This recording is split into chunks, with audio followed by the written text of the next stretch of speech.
শুরু হয়ে গেছে উপজেলা নির্বাচনের ক্ষণগণনা। হাতে বাকি আর মাত্র 9 দিন।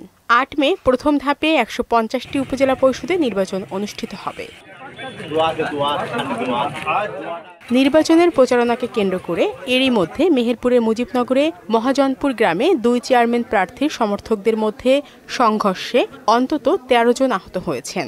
উপজেলা আওয়ামী লীগের সাবেক সাধারণ সম্পাদক আমাম হোসেন মিলু এবং উপজেলা আওয়ামী লীগ সভাপতি রফিকুল ইসলাম তোতার সমর্থক সহ উভয় পক্ষের লোকজন এ সংঘর্ষে আহত হয়।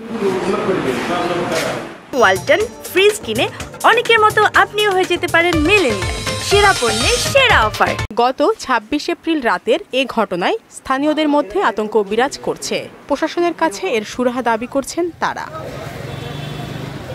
এদিকে মাদারীপুরের কালকিনির আলীনগর ইউনিয়ন পরিষদের বর্তমান চেয়ারম্যান শাহিদ পারভেজ ও সাবেক চেয়ারম্যান মিলন সর্দারের সমর্থকদের মধ্যে সংঘর্ষের ঘটনায় আহত হয়েছে অন্তত 10 জন মানুষ। মারামারি বাজার তো দুই সাইডের তো মাঝখানে চা খাইতে বসে ওই বুম মারছে, বুমাইয়া সিদ্ধা করছে। কেরা যে ক্যাগো কি করছে ওইটা আমরা কইতে পারি না, আমরা বাড়িতে আসছিলাম। পরে লাস্টে আর কি যাই দিয়েছে আমার ভাই ওইভাবে পইরা রয়েছে। এই হারে লই আমরা কান্দাকাটি চিল্লাচিল্লি কইরা এই হারে লই আমরা ভ্যানে করে আয়া করছি। আমার স্বাস্থ্যবেলা গ্যাঞ্জাম বাজছিল, তা হে বাড়ি থেকে রাস্তায় গেছে, এই বোম মারছে, এই ভিড়ের মধ্যে আসছিল। আর কোন পক্ষের থেকে মারছে সেটাই বলতে পারবো না। গত 24 এপ্রিল উপজেলার আলীনগর ইউনিয়নের দক্ষিণ কানাইপুরে এ ঘটনা ঘটে। তবে পরিস্থিতি নিয়ন্ত্রণে রাখতে আইনশৃঙ্খলা বাহিনী তৎপর রয়েছে বলে জানিয়েছেন অতিরিক্ত পুলিশ সুপার। আমাদের নজরদারি অব্যাহত আছে, আমরা আসামি ধরার চেষ্টা করতেছি। তবে ভিকটিম পক্ষ থেকে এখনো কোনো অভিযোগ আমরা পাইনি।